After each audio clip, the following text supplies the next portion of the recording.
बिलउमूम और बिलखुसूस रहमतुल लिल आलमीन इमामुल हरमैन शफीउल मुमिनीन सय्यदुल अव्वलीन वल आखिरीन इमामुल क़िबलतैन जनाब मुहम्मदुर रसूलुल्लाह सल्लल्लाहु अलैहि वसल्लम पर अल्लाहुम्मा सल्लि व सल्लिम व बारिक अलैहि। आप लोग मुसलसल तकारीर भी समात फरमा रहे हैं। जिन शोरा हजरात को आपने बहुत दूर से मदऊ किया है, उनके अशार हम्दो नात भी आपने समात फरमाई।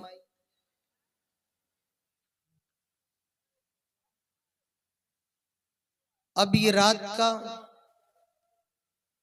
बिल्कुल आखिरी हिस्सा है और 1 घंटे के अंदर मुझे अपने मौजू को आपके सामने पेश करना है।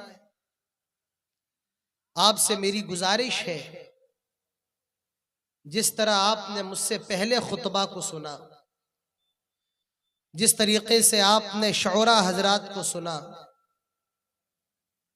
उसी तरीके से उतनी ही दिल जमई के साथ आप लोग यहाँ पर बैठे रहेंगे और अल्लाह ताला से दुआ करें हम सबको सबसे पहले तो सुनने की तौफीक नसीब फरमा और सुनने के बाद तमाम बातों पर अमल करने की तौफीक नसीब फरमा। इस बात में कोई शक नहीं है कि जनाब मुहम्मदुर रसूलुल्लाह सल्लल्लाहु अलैहि वसल्लम पूरी दुनिया के लिए नबी बना करके, रसूल बना करके भेजे गए। आपसे पहले जितने नबी आए उसकी बाउंड्री महदूद थी, वक्त महदूद था। हर नबी अपने खित्ते के लिए नबी बना करके भेजा गया, अपने इलाके के लिए भेजा गया। लेकिन मुहम्मदुर रसूलुल्लाह सल्लल्लाहु अलैहि वसल्लम पूरी दुनिया के लिए, वमा अरसलनाका इल्ला काफतल लिन्नासी बशीरन व नदीरा, पूरी दुनिया के लिए अल्लाह ताला ने आपको रसूल और नबी बना करके भेजा। और जिस तरह हमारे नबी आखिरी नबी है और आपके बाद कोई नबी आने वाला नहीं है, उसी तरीके से जो किताब अल्लाह ताला ने मुहम्मदुर रसूलुल्लाह सल्लल्लाहु अलैहि वसल्लम को दी है, वो किताब भी आखिरी किताब है और उस किताब के बाद कोई भी किताब आने वाली नहीं है। और उस किताब के अंदर जिसको सही बताया गया वो सही है और जिसको हराम करार दे दिया गया वो हराम है। कुरान ने जिसको हलाल कहा वो क़यामत की सुबह तक हलाल रहेगा और कुरान ने जिसको हराम कहा वो सुबह क़यामत तक हराम रहेगा। कुरान ने जिसको हलाल कहा वो हमारे लिए फायदेमंद है, कुरान ने जिसको हराम करार दिया वो हमारे लिए फायदेमंद नहीं है। दुनिया के डॉक्टर कुछ कहते रहे, दुनिया के साइंसदान कुछ कहते रहे, लेकिन कुरान ने जिसको हराम कर दिया वो हराम है और कुरान ने जिसको हलाल कर दिया वो हलाल है। आज पूरी तकरीर में अपनी 2 चीजों के इर्द गिर्द घुमाऊंगा। समाज की 2 खराबियां, आप चंदा दे चुके हैं, आप अशार सुन चुके हैं, अब आपको अपने समाज की 2 बड़ी बड़ी खामियां सुनना पड़ेगी। पहली खराबी, पहली लानत जिना और दूसरी लानत शराब। तो हम इन 2 चीजों पर गुफ्तगू करेंगे, जिना के ऊपर और शराब के ऊपर। पहले समझे कि जिना कहते किसको है, जिना क्या होता है, जिना की परिभाषा क्या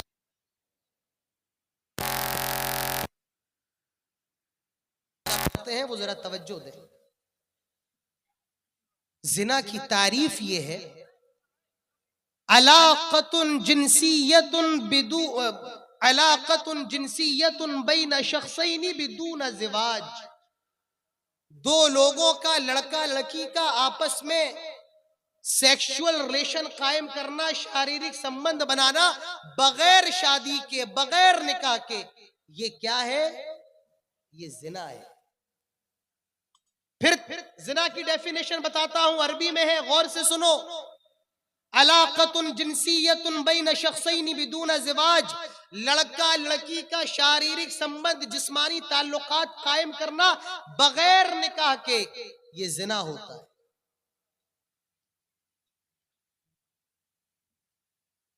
और इस्लाम के अंदर जिना क्या है? अल्लाह ताला फरमाता है, वला तक़रबुज़्ज़िना इन्नहु काना फ़ाहिशतन वसाअ सबीला। मेरी पूरी तकरीर जो भी होगी वो कुरान और हदीस की रोशनी में होगी। मुझे समझ में नहीं आता है आप लोगों को ये कौन सा बुखार चढ़ा है चतुर्वेदियों का, जो उतरने का नाम नहीं ले रहा है। मैं यहां तो दुर्गापुर में पहली बार आया हूं। हमारे यूट्यूबर हैं इस्लामिक कॉन्फ्रेंस के महबूब आलम साहब, वो जानते हैं मैं 3 साल मुसलसल ये कहता हुआ आ रहा हूं कि अब ये चतुर्वेदियों वाला सिस्टम बराहे करम अपने सीमांचल के अंदर से खत्म। आप जानते हैं पूरे हिंदुस्तान के अंदर, सिर्फ आपके इलाके की बात नहीं कर रहा हूं, पूरे हिंदुस्तान के अंदर सबसे ज्यादा दीनी मदरसे, दीनी इदारे आपके सीमांचल, ये कटिहार, पूर्णिया, अररिया, किशनगंज, सुपौल, सबसे ज्यादा मदरसे इस इलाके के अंदर है। लेकिन सबसे ज्यादा जहालत भी इस इलाके के अंदर, माफ कीजिए, सबसे ज्यादा मदरसे आपके यहाँ है, सबसे ज्यादा जहालत आपके यहाँ है। जितने ज्यादा जलसे इस इलाके के अंदर होते कहीं नहीं होते, उलमा बुक रहते हैं इस इलाके के अंदर, उलमा के पास टाइम नहीं होता, एक एक रात में 10-10 जलसे हो रहे हैं, लेकिन जहालत कम नहीं हो रही। जलसे तो ज्यादा हो रहे हैं लेकिन जहालत कम नहीं हो रही। उसकी वजह, हमारे जलसों के अंदर हम वेद सुनने के लिए आए हैं, कोई और कुछ सुनने के लिए आया है। मेरे भाइयों, सुनना है तो कुरान और हदीस सुनिए। चतुर्वेदी वेद सुनना क्या फायदा आपको मिलेगा भाई? अगर मुझे मालूम होता ये चतुर्वेदी लगाएंगी, मैंने नहीं कहा था मेरे आगे लगाओ, और मुझे मालूम होता मैं हटवाता। मैं कई जलसों में नहीं गया सिर्फ इसी चतुर्वेदी की वजह से। मैं हूं ही नहीं, मैं आऊंगा ही नहीं। अब देखिए कुरान की आयत, जिना क्या है? वला तक़रबुज़्ज़िना इन्नहु काना फ़ाहिशतन वसाअ सबीला। आए लोगों, जिना के करीब ना जाओ, बहुत बुरा अमल है। इन्नहु काना फ़ाहिशा, बेहयाई है, वसाअ सबीला, और बहुत बुरा रास्ता है। अल्लाह ताला ने जिना के रास्ते को बंद कर दिया सिर्फ इस एक जुमले के अंदर, ला तक़रबुज़्ज़िना, जिना के करीब भी ना जाओ।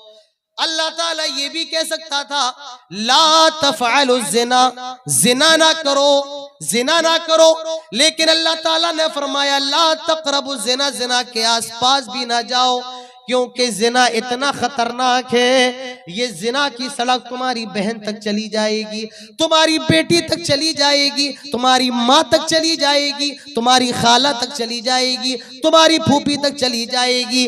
ला तक़रबुज़्ज़िना, इसीलिए अल्लाह ताला ने फरमाया जिना के आसपास भी ना जाओ, जिना के नजदीक भी ना जाओ।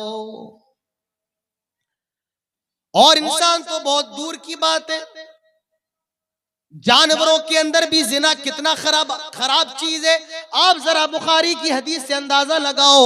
अल्लाह के नबी के एक सहाबी है, नाम है उनका अम्र बिन मैमून रजी अल्लाह अन्हु, बुखारी शरीफ की हदीस है। हजरत अम्र बिन मैमून कहते हैं रायतु फिल जाहिलिया, मैंने ज़माने जाहिलियत के अंदर देखा एक बंदर और एक बंदरिया ने जिना कर लिया। एक बंदर और बंदरिया ने आपस में जिनसी ताल्लुकात कायम कर लिए। मैंने देखा सारे के सारे बंदर जमा हो गए और उन बंदर और बंदरिया जिसने जिना किया था, सारे बंदरों ने उसको पत्थर मारे। फरजमुहा वरजमतुहा माहुम, और मैंने भी उनके साथ मिलकर के बंदर बंदरिया को पत्थर मारे और उन बंदर बंदरिया का काम तमाम कर दिया। बंदर तो इंसान से मिलता जुलता होता है, जैसे हमारी आंखें होती हैं बंदर की भी होती हैं, हमारे हाथ बंदर के भी हाथ, हमारी नाक बंदर की भी नाक, हमारे जैसा मुंह बंदर का भी उसी तरीके से मुंह होता है। तो मेरे भाइयों, इंसान तो दूर की बात है, जानवरों के अंदर भी जिना कितना बुरा अमल है, कितना बुरा काम है। आज लोग कहते हैं इस्लाम के अंदर वहशीपन की सजा है, इतनी खतरनाक सजा इस्लाम देता है। इस्लाम के अंदर इंसानियत नहीं है, इस्लाम के अंदर जिना की मेरे भाइयों बहुत खतरनाक सजा है। मैं कहता हूं पूरी दुनिया के किसी धर्म के अंदर इतनी खतरनाक सजा नहीं होगी, और इस्लाम के अंदर भी जितनी खतरनाक सजा जिना की है, किसी और चीज की इतनी खतरनाक सजा नहीं है। क्या जिना है, क्या सजा है इस्लाम के अंदर? कुरान उठाओ, सूरह नूर खोलो, अल्लाह ताला फरमाता है अज़्ज़ानियतु वज़्ज़ानी फजलिदू कुल्ला वाहिदिम मिनहुमा मिअता जल्दा।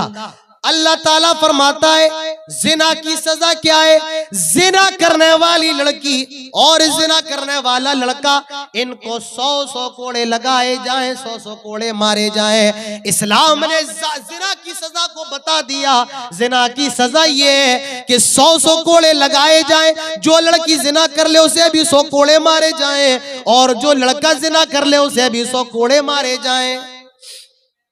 और मैं आपको एक नुक्ता बता रहा हूं, जाओ अपने घर लेकर के जाओ ये नुक्ता, मार्केट किया होगा, बाजार से मिठाई खरीदी होगी घर ले जाने के लिए, ये नुक्ता भी अपने घर लेकर के जाओ। अल्लाह ताला ने इस आयत के अंदर औरत का जिक्र पहले किया, बाद में मर्द का किया। पहले जानिया का नाम लिया, बाद में मर्द का नाम लिया। फरमाया अज़्ज़ानियतु वज़्ज़ानी फजलिदू कुल्ला वाहिदिम मिनहुमा मिअता जल्दा। जिना करने वाली लड़की और जिना करने वाला लड़का, लड़की का जिक्र पहले है और लड़के का बाद में। जानते हो क्यों? उसकी वजह यह है कि जिना की पहल ये मर्द की तरफ से नहीं होती है जनाबे आला, जिना की पहल ही औरत की तरफ से होती है। और अगर औरत चाहे तो जिना हो ही नहीं सकता है। या आप मेरी इस बात को इस तरीके से कह सकते हैं कि जिना के अंदर आदमी का हिस्सा बड़ा होता है, लेकिन औरत का हिस्सा सबसे बड़ा होता है। मैं मिसाल देकर के आपको समझाता हूं। चलो आपके ही इस पंडाल की मिसाल ले लेते हैं। पंडाल के बाहर मिठाई की दुकान लगी है।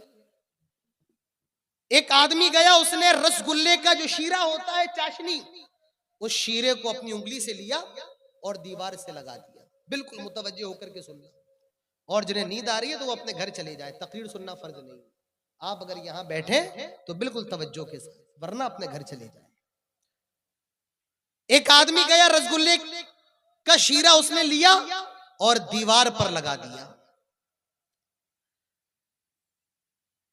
आदमी ने शीरा लिया, चाशनी ली, दीवार पर लगा दी।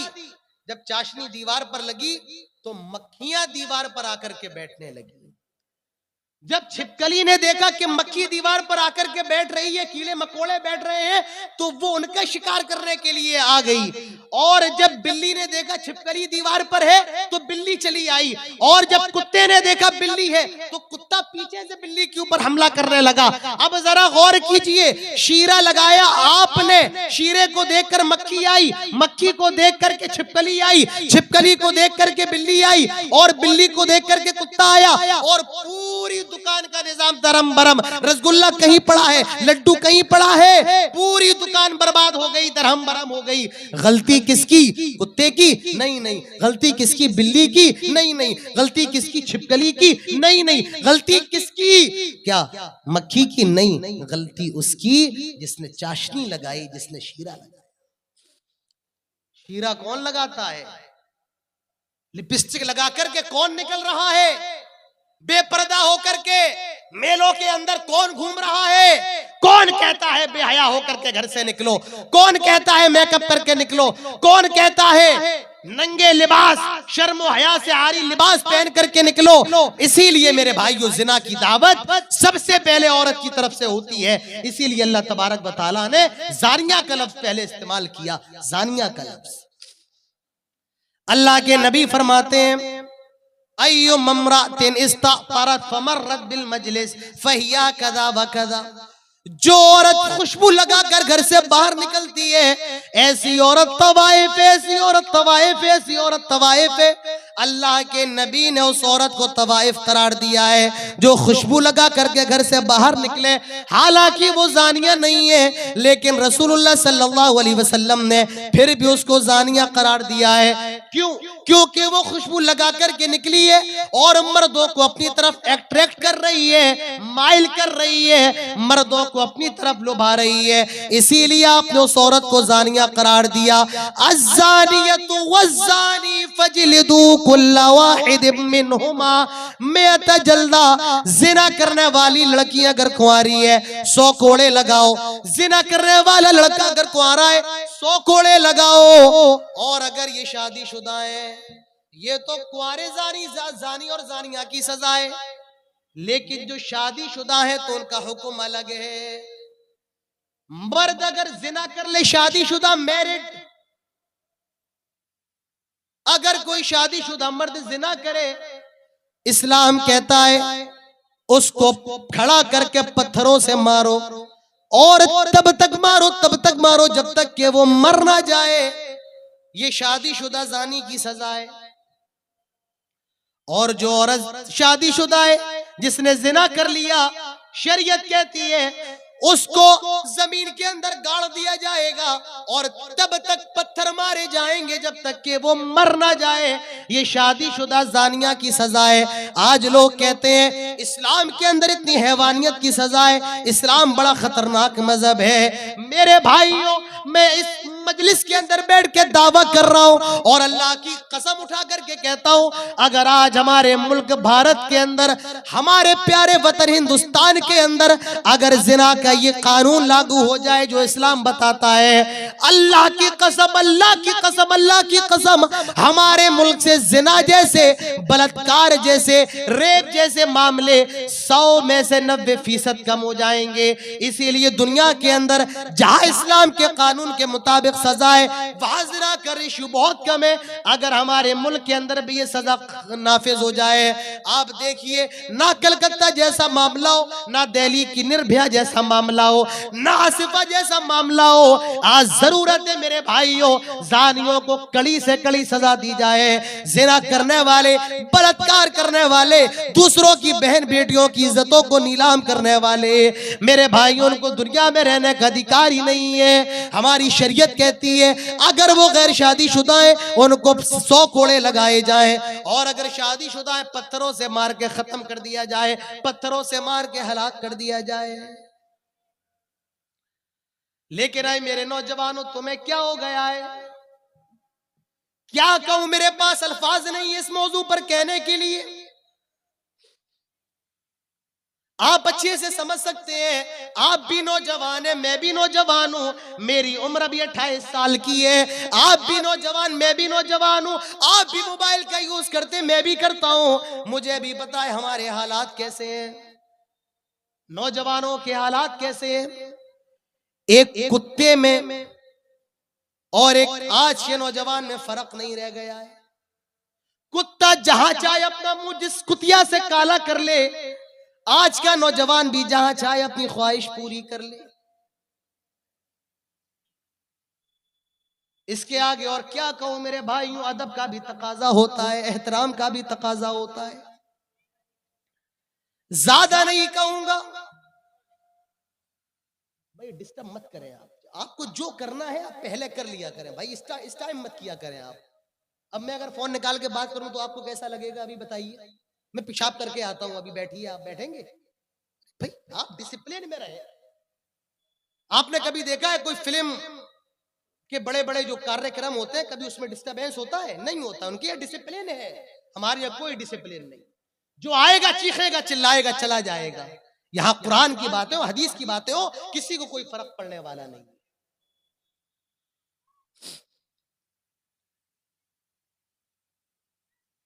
तो जिना की सजा। आइए मैं आपको बताऊं जहन्नम के अंदर जिना की कितनी खतरनाक सजा है।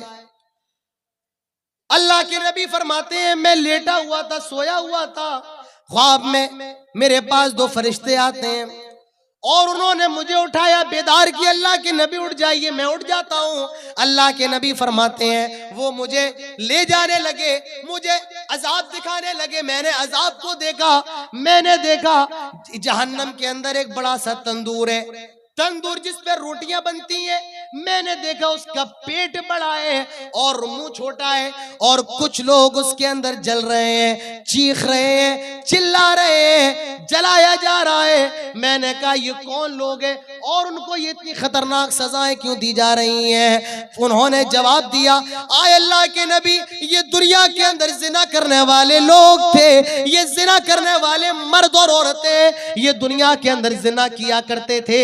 अल्लाह के नबी दूसरी हदीस में फरमाते हैं, मैंने देखा कुछ लोगों के जिस्म बहुत ज्यादा फूले हुए हैं, मोटे फूले हुए हैं और उनके जिस्मों से इतनी बुरी बदबू आ रही है, जितनी बुरी बदबू लेटरीन से आती है, पैखाने से आती है, लेटरीन से आती है, जितनी बुरी बदबू लेटरीन से आती है, इनके भी जिस्मों से उतनी ही बुरी बदबू आ रही थी।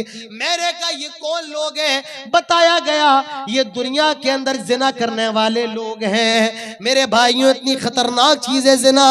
अल्लाह के प्यारे नबी जनाबे मोहम्मद रसूलुल्लाह सल्लल्लाहु अलैहि वसल्लम ने तो यहाँ तक फरमाया, जब कोई जिना करता है तो वो मोमिन ही नहीं होता है, उसका ईमान उठा लिया जाता है। आदमी जब जिना करता है तो वो मोमिन भी नहीं रहता है। आज जिना का बाजार गर्म है। आज फोन का मामला हो, मैसेज के जरिए आज लड़का लड़की का आपस में मिलना, रेस्टोरेंट में बैठ करके चाहे कॉफी पीना और उसके बाद मेरे भाइयों जिना का शिकार हो जाना नॉर्मल हो गया, आम हो गया है। गर्लफ्रेंड बॉयफ्रेंड, याद रखो, बगैर शादी के, बगैर निकाह के इस्लाम किसी लड़का और लड़की को मिलने की इजाजत नहीं देता है। जो भी मुलाकात होगी मेरे भाइयों वो निकाह के बाद होगी। और याद रखो ये कल्चर हमारा नहीं है, ये तो अंग्रेजों का है, ये तो गोरों का कल्चर है, ये हमारा कल्चर नहीं है। हमारे नबी ने शादी करने का तरीका बताया है, हमारे नबी ने निकाह करने का तरीका बताया है और अपनी जायज ख्वाहिशात को निकाह के जरिए पूरा करने का उस्लूब बताया है। तो मेरे भाइयों जिना से बचो, बड़ी खतरनाक चीज है, दुनिया में भी तबाही है और आखिरत में तो तबाही है ही है। जिना से घर बर्बाद हो जाते हैं, नस्लें तबाह हो जाती हैं, बाप शर्म के मारे डूब मरता है, माँ शर्म के मारे डूब मरती है, भाई समाज में चेहरा दिखाने के काबिल नहीं रहता है। तो आइए मेरे भाइयों, अब मैं आपको कुछ बातें बताना चाहता हूं, जिना से कैसे बचा जाए, जिना से बचने का तरीका क्या है, जिना से बचा कैसे जाए। सबसे पहला तरीका जिना से बचने का, सुनो आए मेरे नौजवानों, तुम भी सुनो, और आए मेरे बुजुर्गों, मेरे बाप की उम्र के लोगों, मेरे दादा की उम्र के लोगों, तुम भी पंडाल में मौजूद हो, सुनो जिना से बचने का तरीका क्या है। सबसे पहला तरीका ये है कि वक्त पर शादी कर ली जाए। तो ही साहब कह रहे थे कि मैं बहुत पुराना हूं इस इलाके के लिए, तकरीबन मेरा ख्याल है 2016 से मैं सीमांचल के इलाके में आता हूं और मैं देखता था पहले 20-20 साल के लड़कों की शादी हो जाती थी। 22 साल का लड़का है, शादीशुदा है, 2 बच्चों का बाप है, 18 साल की लड़की है, शादीशुदा है। लेकिन अब जब मैं आता हूं, लड़के की उम्र 25 साल की है, 30 साल की है और गैर शादीशुदा। मौलाना साहब बाइक नहीं मिल रही है, मसला ये है बाइक नहीं मिल रही। लड़की तो अच्छी है लेकिन बाप बेचारा बड़ा गरीब है। आज नौजवान लड़के भी कुंवारे बैठे हुए हैं और लड़कियां भी कुंवारी बैठी हुई हैं। जिना से बचने का तरीका ये, शादी कर लो। और ये तरीका जनाबे मोहम्मद रसूलुल्लाह सल्लल्लाहु अलैहि वसल्लम ने बताया। या माशर शबाब मन इस्तताअ मिनकुमुल बात फल्यतज़व्वज फ़इन्नहु अग़द्दु लिलबसर व अहसनु लिलफ़रज व मन लम यस्तति' फ़अलैहि बिस्सौम फ़इन्नहु लहू विजा। आए नौजवानों की जमात, अगर तुम्हारे अंदर शादी करने की ताकत है तो देर ना करो, शादी कर लो। अल्लाह के रसूल ने बूढ़ों से नहीं कहा कि बूढ़ों अपने लड़कों की शादी करवा दो, लड़का बालिग हो गया है शादी कर ले अपनी। फरमाया है नौजवानों की जमात, अगर तुम्हारे अंदर शादी करने की ताकत है तो शादी कर। शादी करने की ताकत का क्या मतलब है? बीवी को खिला सकते हो, बीवी के रहने का बंदोबस्त कर सकते हो, उसके नानो नफके का इंतजाम कर सकते हो, और मियां बीवी के जो आपसी और जो पोशीदा ताल्लुकात होते हैं वो कायम करने की अगर ताकत है, अल्लाह के नबी ने फरमाया शादी कर लो। और शादी करना ये फर्ज है, सुन्नत भी है और फर्ज भी है। आप कहेंगे मौलाना साहब हमने तो सुना है शादी करना सुन्नत है, आपने मसला बदल दिया, शादी करना फर्ज है। जी हाँ, शादी करना फर्ज है। मसला याद रखो, एक लड़का जवान हो गया है और उसके अंदर डिजायर्स पैदा हो गए हैं और उसको खतरा है अगर उसने शादी नहीं की तो जिना का शिकार हो सकता है। ऐसे नौजवान के लिए शादी करना फर्ज है, फर्ज है। और कोई ऐसा लड़का है डिजायर्स तो है लेकिन जिना के अंदर मुब्तला होने का खतरा नहीं है, तो ऐसे शख्स के लिए शादी करना सुन्नत है। जिना से बचना है, वक्त पर शादी कर लो। अल्लाह के नबी फरमाते हैं फल्यतज़व्वज, शादी कर लो। शादी का फायदा ये फ़इन्नहु अग़द्दु लिलबसर, निगाहें झुक जाती हैं, वो अहसनु लिलफ़रज, शर्म का सिक्योर हो जाती है, महफूज हो जाती है। व मन लम यस्तति फ़अलैहि बिस्सौम, मेरे नबी ने तो उसके बाद ये भी फरमा दिया अगर तुम्हारे अंदर शादी करने की ताकत नहीं है, यानी डिजायर्स तो है लेकिन कारोबार नहीं है, खुद खाने के लाले पड़े, बीवी को क्या खिलाओगे? अगर बीवी को खिलाने की ताकत नहीं है, घर मकान नहीं है, शादी करने से मजबूर हो, तो ऐसा करो तुम रोजा रख लो। फ़इन्नहु लहू विजाउन, रोजा गुनाहों से बचने का ढाल है। अल्लाह के रसूल ने शादी का तरीका, जिना से बचने का रास्ता और जिना से बचने का तरीका बता दिया है, और वो तरीका शादी का तरीका है। मेरे नौजवानों, वक्त पर अपनी शादी कर लो, वक्त पर अपना निकाह कर लो, ये जिना से बचने का सबसे अच्छा रास्ता है। और याद रखो, नेक बीवी लेकर के आओ, जो आपके माँ बाप की खिदमत करने वाली हो, जो पर्दा करने वाली हो, जो शर्म व हया करने वाली हो, जो कुरान की तिलावत करने वाली हो, जो आपके पैर दबाने वाली हो, जो आपके गम में, खुशी में, सुख में, दुख में आपका साथ निभाने वाली हो, ऐसी बीवी लेकर के आओ। और जिसको ऐसी बीवी मिल जाए, उसके नसीब का क्या कहना, उसकी किस्मत का क्या कहना। अल्लाह के नबी फरमाते हैं अद्दुनिया कुल्लुहा मता व खैरु मताए दुनिया अल मरअतु सालिहा, पूरी दुनिया फायदा उठाने के लिए है और दुनिया की सबसे बेहतरीन चीज नेक औरत है, नेक बीवी है। 4 चीजें देखी जाती हैं शादी के अंदर। पहली चीज लिमालिहा, माल कितना ज्यादा, इसके बाप के पास खेत वेत है या नहीं है, प्रॉपर्टी कितनी है, स्टेट बैंक के अंदर अकाउंट में बैंक बैलेंस कितना है, लिमालिहा, कितनी ज्यादा मालदार है। दूसरी चीज वली हसब, खानदान कैसा है, हमारे मेयार की है या नहीं है, हमारे कसौटी की है या नहीं है। वली जमालिहा, खूबसूरती, कितनी खूबसूरत है, कितनी हसीन व जमील है। वली दीनिहा, कुछ लोग दीनदारी देखते, वो नमाज पढ़ने वाली है या नहीं, वो रोजा रखने वाली है या नहीं, वो माँ बाप की खिदमत करने वाली है या नहीं है। अल्लाह के नबी ने फरमाया फज़फर बिदाते दीन, ओह लोगो दीनदार लड़की को लेकर के आ जाओ, दीनदार लड़की से शादी कर लो। अगर जिना से बचना है शादी कर लो, देर ना करो। अगर तुमने देर की इल्लम तकुन फितनतुन फिल अर्दी व फसादुन अरीज, तो दुनिया के अंदर फितना फैल जाएगा, फसाद फैल जाएगा। यही तो फसाद है।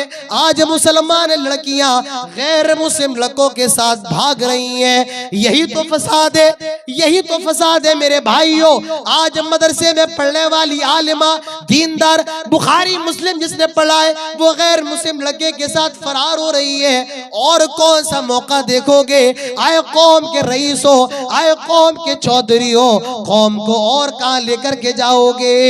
आज ये हालात देखने के बाद भी अगर हम होश के नाखून ना लें मेरे भाई, अफसोस के सिवा क्या किया जा सकता है? मेरे नौजवानों, होश के नाखून लो, जिना से बचो।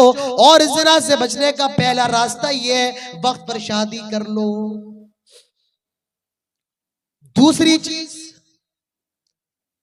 जिना से बचने का दूसरा रास्ता ये है, अल्लाह ताला का डर अपने दिल के अंदर पैदा करो। हर जगह अल्लाह से डरते रहो। गुनाहों का बाजार गरम है, कदम कदम पर शैतान बेकार आए। मोबाइल खोलो, यूट्यूब पर बेकार आए, फेसबुक पर बेकार आए, व्हाट्सएप पर बेकार आए, इंस्टाग्राम पर बेकार आए, ट्विटर पर बेकार आए। ट्रेन में सफर करो वहां बेकार आए, फ्लाइट में सफर करो वहां बेकार आए। शैतान तो खुला हुआ दुश्मन है। उसने अल्लाह ताला से कहा था रब्बी फंज़िरनी इला यौम युबअतून, आए अल्लाह मुझे क़यामत तक के लिए मोहलत दे दे।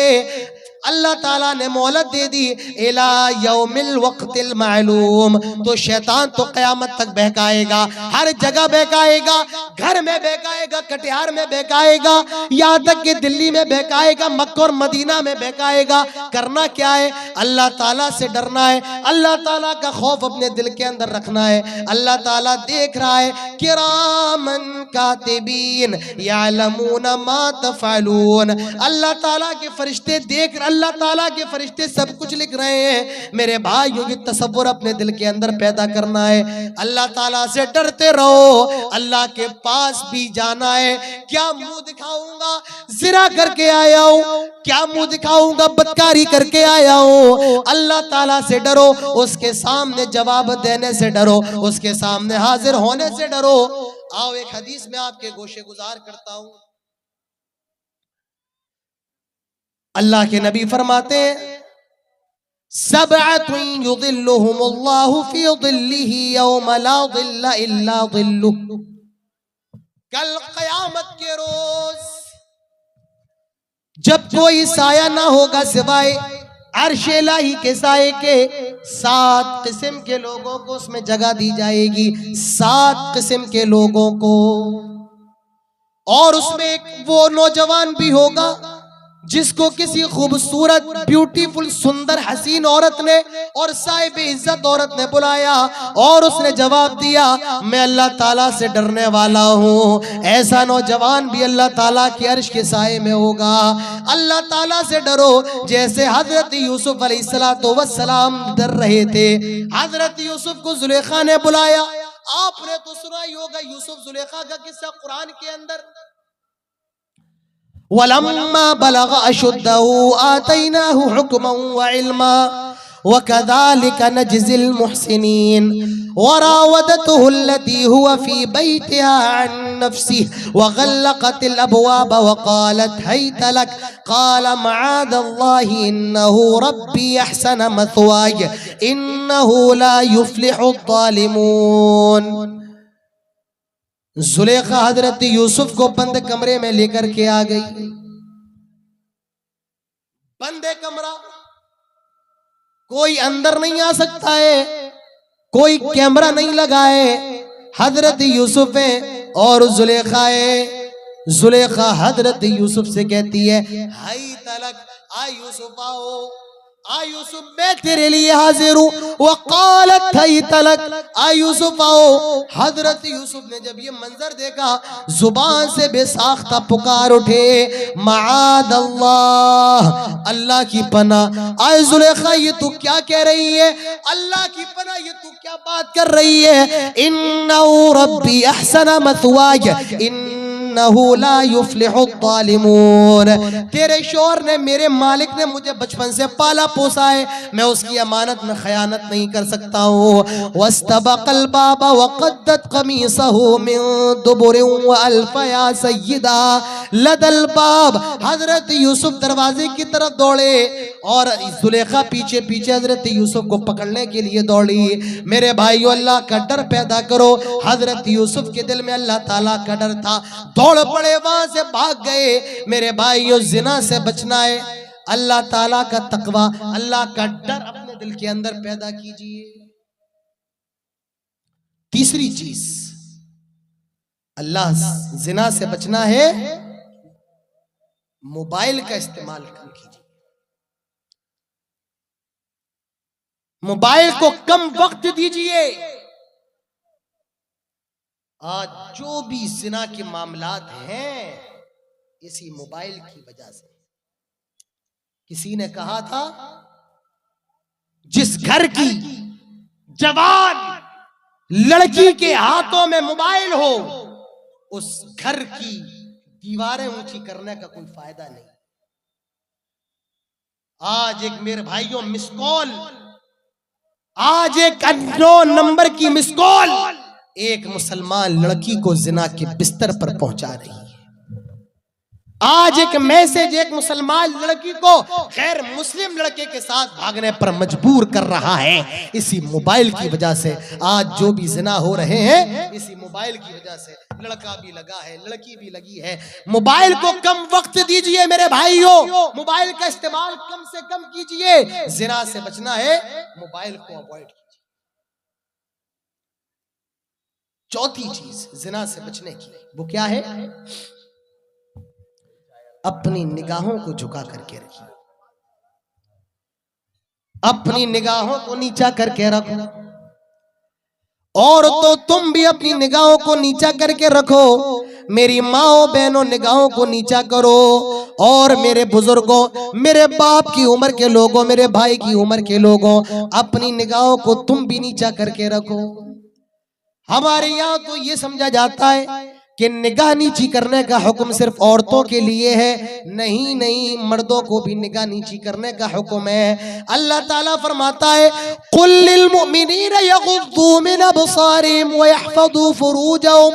आए नबी, मोमिन मर्दों से कह दो वो अपनी निगाहों को नीचा करके रखें और अपनी शर्मगाह की हिफाजत करें। वकुल लिल मुमिनाति यगुद्दुना अलैहिन्ना मिन अबसारिहिन। आए नबी, आप औरतों से भी कह दें वो भी अपनी निगाहों को नीचा करके रखें, वो भी अपनी निगाहों को पस्त करके रखें। मेरे भाई, अल्लाह ताला से डरो, जिना से बचो। बहुत बुरी लानत है, तबाह हो जाती है नस्लें, और जो औलाद पैदा होती है वो भी हरामी कही जाती है। समाज के अंदर उसे ताना दिया जाता है, उसे जलील किया जाता है, रुस्वा किया जाता है। तो समाज का ये बहुत बड़ा नासूर है, और वो नासूर ये जिना का नासूर है, ये जिना की लानत है, ये जिना का गुनाह है। मेरे नौजवानों, जिना से बचो, अपनी जवानी को गनीमत जानो। अल्लाह ताला ने आपको जो जिस्म दिया है, ये अमानत है आपकी बीवियों के लिए। अपनी बीवियों के लिए इसको संभाल करके रखो। और ऐ मेरी बहनों, अल्लाह ताला ने आपको जो जिस्म दिया है वो अमानत है आपके शौहरों के लिए। अपने जिस्मों की हिफाजत करो, अपने शौहरों की अमानत में खयानत ना करो, उनकी अमानतों की हिफाजत करो। अल्लाह के नेक बंदे तो वही होते हैं, रहमान के बंदे तो वही हैं जो जिना नहीं करते हैं। वइबादुर रहमानिल्लज़ीना यमशूना अलल अर्दि हौना वइज़ा खातबहुमुल जाहिलूना क़ालू सलामा। उसके बाद फरमाया वला यज़नून। रहमान के बंदे तो वो हैं जो जिना नहीं करते हैं। मेरे भाइयों, और मैं इसके आगे आपके सामने क्या कहूं। हमने रसूल का कलमा पढ़ा है और हमारे रसूल की शरीयत में जिना जैसी कोई चीज ही नहीं है। हराम के सारे रास्ते हमारी शरीयत ने बंद कर दिए हैं, हलाल के दरवाजे क़यामत की सुबह तक खुले हैं। तो पहली चीज जिना, जो हमारे समाज को दीमक की तरह चाट रहा है। दूसरी चीज, अब ये भी लेकर के जाओ आज, शराब, गुटखा, तंबाकू। आज इस पंडाल के अंदर भी कितने लोग मौजूद होंगे। हम इतने बेगैरत हो गए कि आज कुरान और हदीस सुनने आते हैं तो हमारे मुंह के अंदर गुटखा होता है। जिस मजलिस में फरिश्ते नाजिल होते हैं उस मजलिस में बैठकर हम तंबाकू खाएं, सिगरेट पीएं। मुसलमानों, तुम्हारी गैरत को क्या हो गया है। शराब क्या है, तंबाकू क्या है। और एक हदीस देखो, अल्लाह के नबी फरमाते हैं कुल्लु मुस्किरिन खम्र व कुल्लु मुस्किरिन हराम। हर नशा करने वाली चीज शराब है।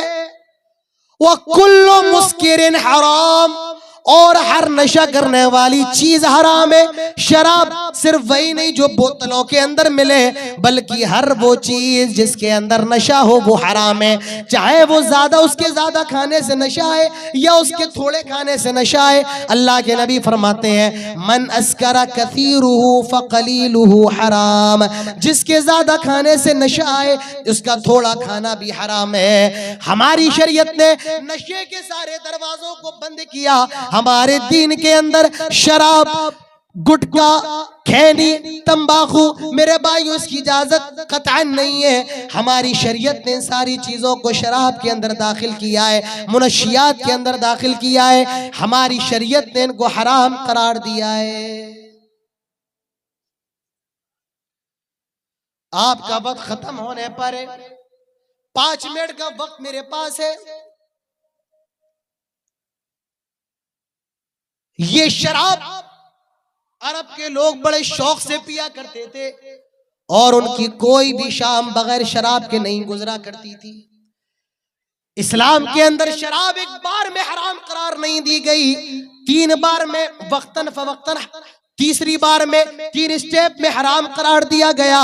पहला स्टेप अल्लाह ताला फरमाता है यसअलूनका अनिल खम्रि वल मैसिर कुल फीहिमा इस्मुन कबीर व मनाफिउ लिन्नास व इस्मुहुमा अकबरु मिन नफ़इहिमा। आए नबी, ये लोग आपसे शराब के बारे में सवाल करते हैं, ये आपसे शराब और जुए के बारे में सवाल करते हैं। आप कह दीजिए कुल फीहिमा इस्मुन कबीर व मनाफिउ लिन्नास। शराब और जुए के अंदर फायदा भी है और नुकसान भी है। फायदा क्या है शराब के अंदर? आदमी पी लेता है ना तो दुनिया की टेंशन खत्म हो जाती है।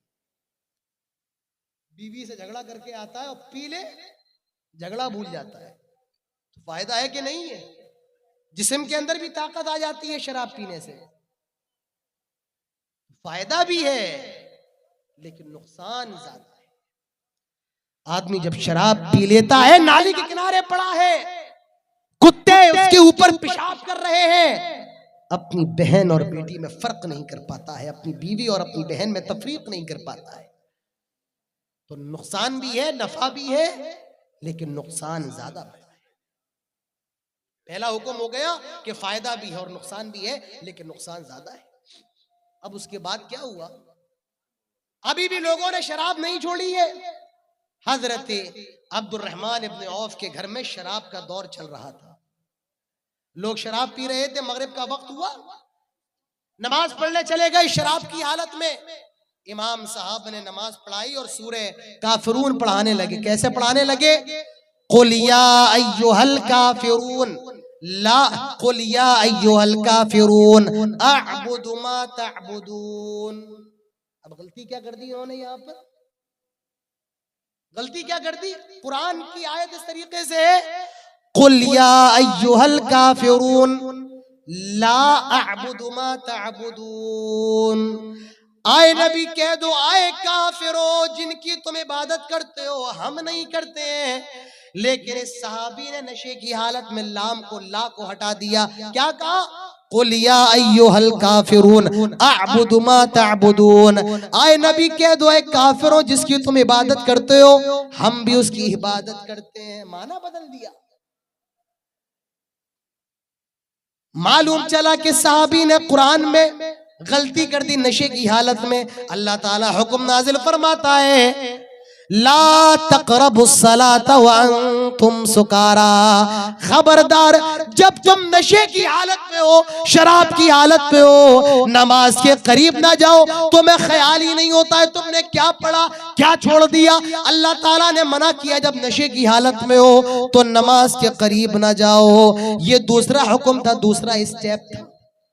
तीसरा स्टेप बरमला ऐलान कर दिया गया, या अय्युहल्लज़ीना आमनू इन्नमल खम्रु वल मैसिरु वल अंसाब वल अज़लामु रिज्सुम मिन अमलिश शैतान फज्तनिबूहु लअल्लकुम तुफ्लिहून। आई ईमान वालों सुनो, शराब, जुआ, आस्ताने और ये पासे वगैरह सब रिज से नापाक है। मिन अमल शैतान, शैतान का काम है। फज्तनिबू, इससे बचो।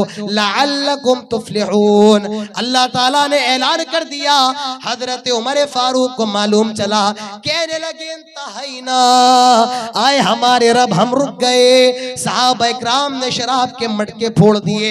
मदीने के अंदर शराब ऐसे बहने लगी मारो कि शराब का सैलाब आ गया हो। आए मेरे नौजवान, अल्लाह ने तुम्हें पैदा ही इसीलिए किया था तुम शराब खानों को बंद करो, लेकिन आज तुम शराब के अड्डों को आबाद कर रहे हो। आए मेरी माओ बहनों, तुमने अपनी औलाद को कौन सा दूध पिलाया है जो आज मैखानों को आबाद कर रही है, मस्जिदों को वीरान कर रही है। अरे शराब तो इतना बुरा अमल है, इतना बुरा अमल है कि तमाम गुनाहों की जड़ करार दिया गया है। फरमाया अल खम्रु उम्मुल खबाइस, तमाम नापाकियों की जड़ है शराब।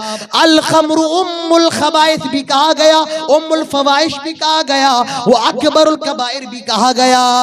ये मेरे भाइयों शराब है। अल्लाह के नबी ने लानत फरमाई है, लानल्लाहुल खम्रा व शारिबहा व साक़ियहा व बाइअहा व मुब्ताअहा व आसिरहा व मुअतसिरहा व हामिलहा वल महमूलता इलैहि। अल्लाह की लानत हो शराब पर, अल्लाह की लानत हो शराब पीने वाले पर, अल्लाह की लानत हो शराब पिलाने वाले पर, अल्लाह की लानत हो शराब निचोड़ने वाले पर, अल्लाह की लानत हो शराब का ऑर्डर देने वाले पर, अल्लाह की लानत तो शराब बेचने वाले पर, अल्लाह की लानत तो शराब खरीदने वाले पर, अल्लाह की लानत तो शराब को उठाने वाले पर, और अल्लाह की लानत तो जिसके लिए शराब उठा करके ले जाई जा रही है उस पर भी अल्लाह की लानत हो।